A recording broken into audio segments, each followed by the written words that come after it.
Hey everybody, this is DM Mike, and today we're going to look at another Tabletop Simulator map found in Chapter 6. This is still the Mirror of Dead Men, so my characters or players are still in the swamp. But this is, I think I've already loaded Part 1 up. I've got Part 2 getting ready to hit. So this is maybe Part 3, if I've got my terms right, or order right. Hopefully it'll be right on the YouTube videos. But this is kind of where they started out. So if you're a player in my campaign, it's okay that you watch this because you've already gone through it. So anyway, let me go ahead and load this up. I've actually figured out how to actually get my maps all together in folders. What do you know? It's only been like 6 months. All right, so Chapter 6. Here's all my Chapter 6 maps thus far.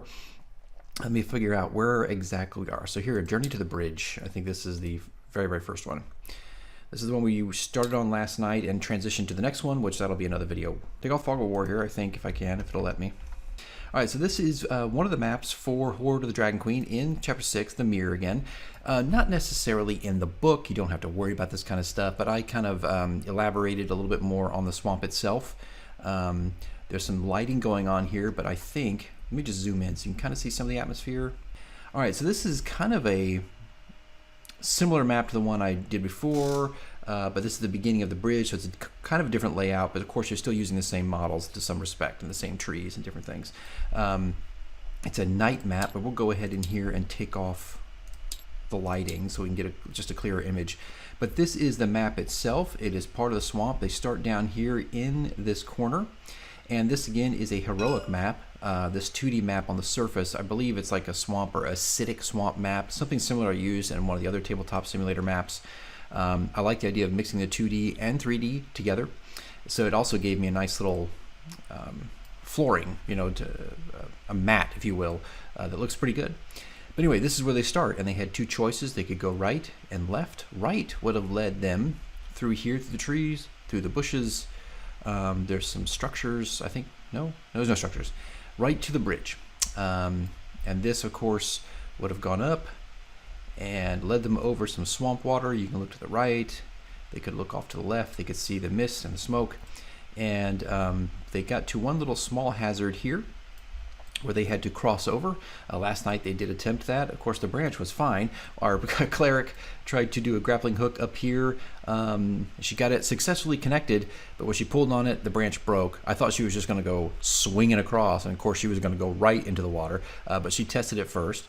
But our cleric, what is it? No, it's not our cleric, it's our druid. She transformed into a spider and helped everybody across. And so they successfully made it across the bridge. It was just like this little tiny little hazard. And of course down below there were crocodiles waiting for anything to happen. But this is the beginning of the bridge scenario.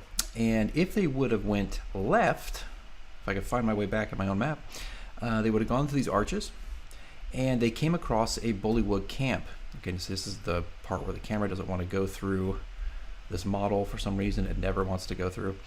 But here, this is actually, I saved it from one of our previous sessions. They actually did go left, and of course they stumbled upon a makeshift bullywug camp, and there were 10 of these bullywugs nearby. And of course we had the fog of war going, so you couldn't quite see everything.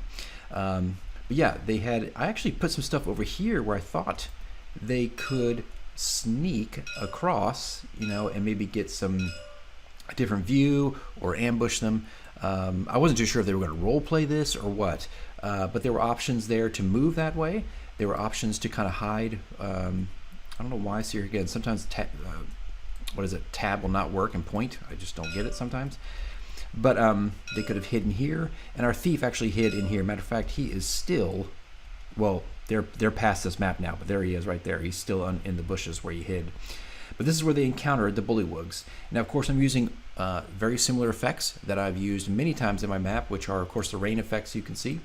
And a lot of these campfires going. There's a lot of green, toxic fog and mist. All this stuff is on the workshop again. But this is the map. And, of course, once they did fight the bullywugs, our druid went down during that fight. I'll cover all that stuff in the campaign diary. But they did have a skirmish here. They ended up camping here, and the next morning they continued on their way, going down this area, and of course came to the water's edge. I kind of put some stonework in here, some of this human design. It's an old broken statue. Over here was some ruins. They could see through the swamp bushes, but they kind of hit a dead end here. And of course they could see the bridge out there, which pretty much forced them to go all the way back to where they came and loop around. That was it. This was the swamp map. This is a swamp map. Really, honestly, it should be part 1, but I kind of jumped the gun and showed an early version of the swamp map, a part they haven't even gotten to yet. So this is all kind of in reverse. But this is where they started. This is where they in the swamp, or the Mirror of Dead Men. It's you can make this thing look very dense. If you look at the first video of the swamp, there are a ton of trees. This time I really scaled back, and there's only like, a few of these larger trees in here. And the rest, I just used these bushes, and I made the bushes different sizes, so it kind of gave the background a very dense feeling.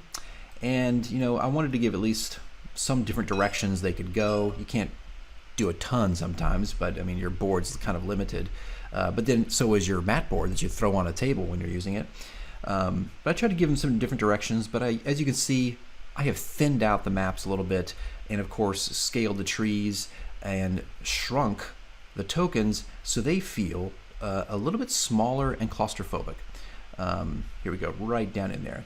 And of course some of these models blend, but as they look up, they're still surrounded by the swamp.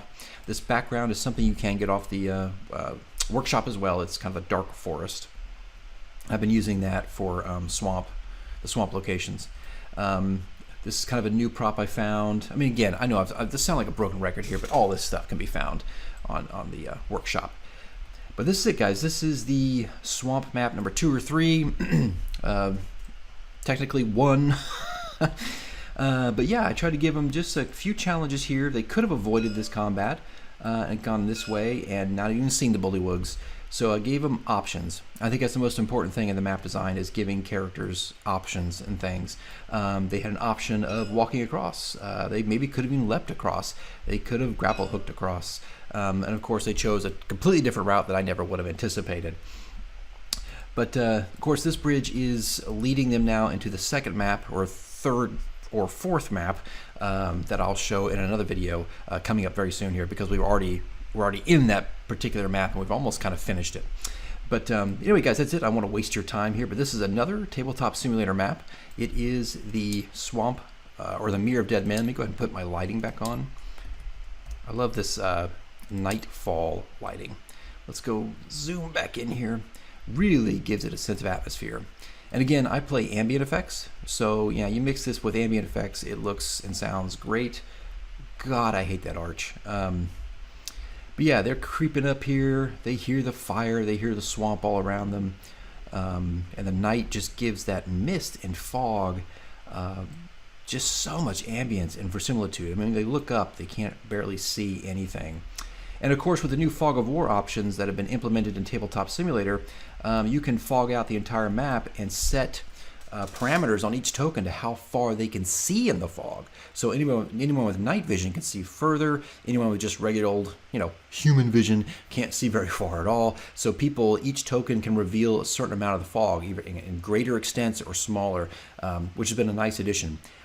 Albeit, if you have a lot of effects on your map, you are going to get some slowdown. I noticed that last night. We had kind of it was a cool feature, but I don't know if it's because of me, that I put too many effects on the map or what, but there was just a bit of sluggish slowdown on the map once you implemented the fog of war. It could have been other things. I can be wrong, but I did notice it. But anyway, all right, guys, I'm going to wrap this up, and this is the Mirror of Dead Men, and I think the next one there'll be 2 or 3 more maps, all still in this location, as my characters slowly creep their way to the castle of Natier or Nitar or whatever the heck it is. All right, guys, that's it. I will see you in the next video.